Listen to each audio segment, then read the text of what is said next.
Good evening. Ako na lang ba hinihintay, ma'am? Ha? Ako na lang pala? Ako na lang pala ang uling magre-remit.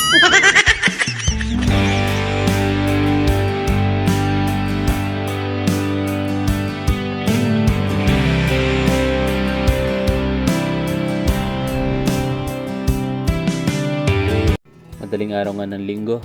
At eto, maga ulit tayo dito sa terminal.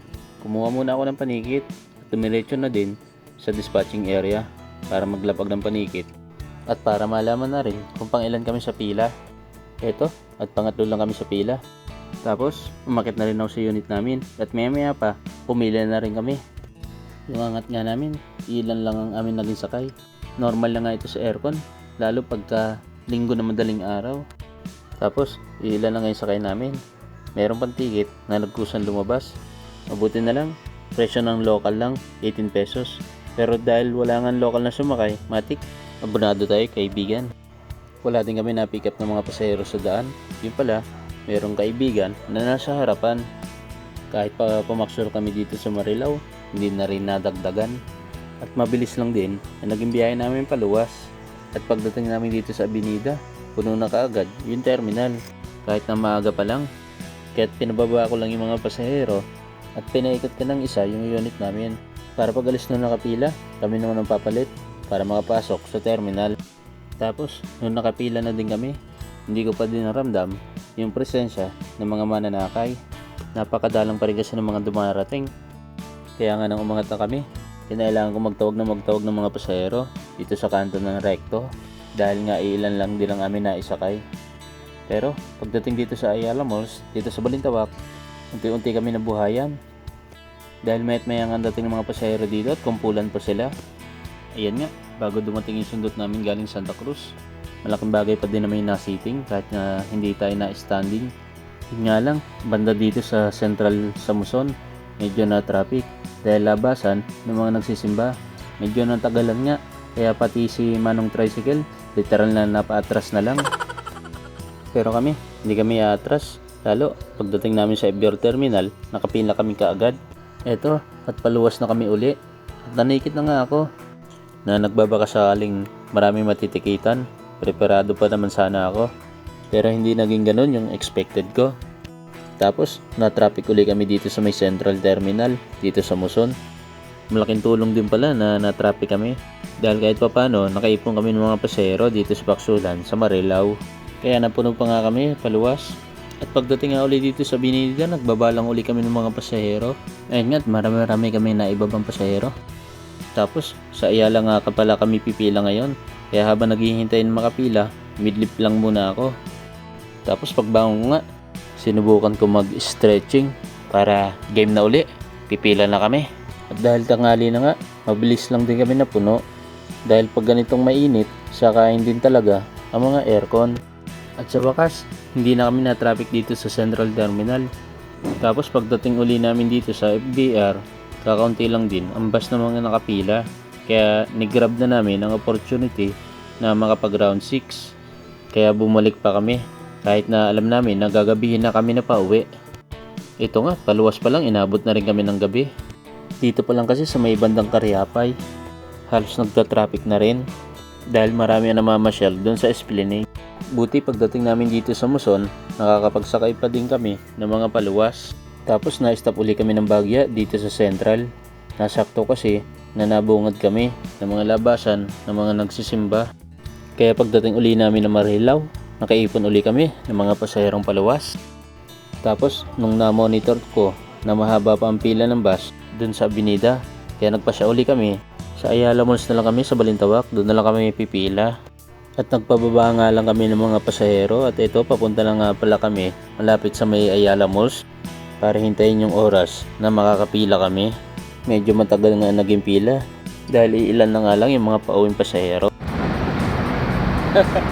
Yan mga kaibigan, gabi-gabi na, nandito pa ako. Pila pa kami sa Ayala, pangatlo. Oras na, time check 9:31. Eh yung bus ko, iwanan ko. Kasama ako dito sa bus na to papunta sa Ayala para makapagbantay ng pila. Tapos Maaga pa ako gigising bukas, alas 2 kasi maaga yung pila namin. Ay, punta ka na doon? Nadami na tayo. Time check, ano, 10:13. Alas 10:13 na. Dito pa kami sa Ayala Malls. Last trip, ito, last trip. Nakadaan na yung dalawang pondo galing sa Santa Cruz. Kami na lang yung natitirang pila. Last trip na kami dito sa Ayala Malls.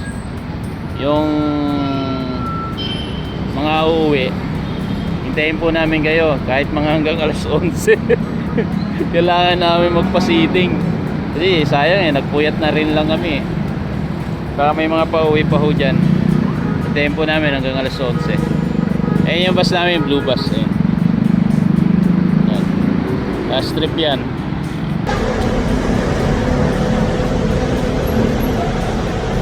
Sa pagkakataon nga ito, parang nawawala na ako ng pag-asa. Dahil pa ilan na lang talaga yung mga pasaherong dumarating. At lalo, nagpatay pa ng ilaw yung Ayala Malls. Kaya nagpasya kami ng driver ko na umangat ng alas 11. Pero maya maya pa, bigla na lang. Eh, dami oh. Mga naman. Mga naman. Ano? Yan Michael Abby. Yeah. Kaya Let's sa'yo go. ako eh. Let's go.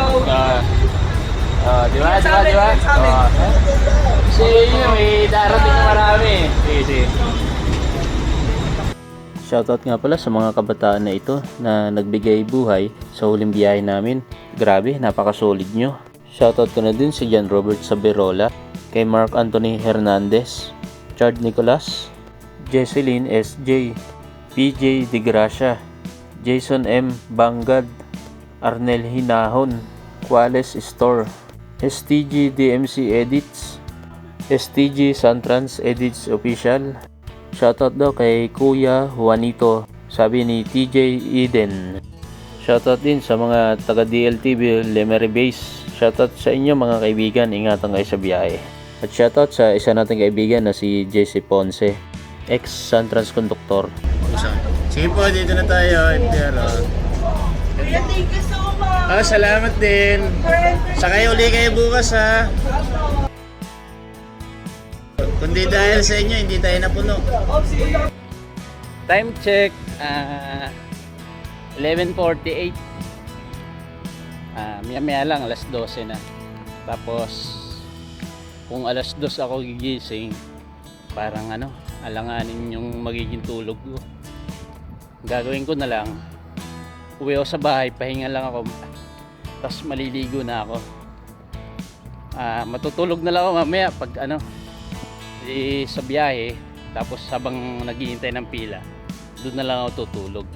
Kasi alanganin pagka tumulog kasi ako ngayon ng baka dire-diretso, hindi na ako magising na maaga kasi yung schedule ng unit namin maaga.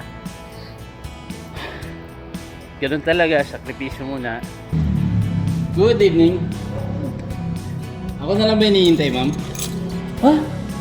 Ako na lang pala. Ano na pala ang uli magre-remit? So ayun, kahit na ginabi at aabutin na ng umaga, okay pa din naman. Mahalaga, kumita sa pinagpaguran. Kaya malaking saludo ko talaga sa lahat ng mga naghahanap buhay na handa magsakripisyo, kumita lang sa malinis na paraan. O sa mga handang kumita at mapuyat, apply na kayo dito sa Santrans. Message lang kayo sa FB page nila o kaya dumiretso na kayo sa Santrans Terminal dito sa FPR. Nga pala, kaysa sugal na i-promote ko lang tong Excite Clothing. Kung gusto nyo ng quality design, print at materials, ito na mismo ang hinahanap nyo. Visit nyo lang yung kanilang page na Excite Clothing.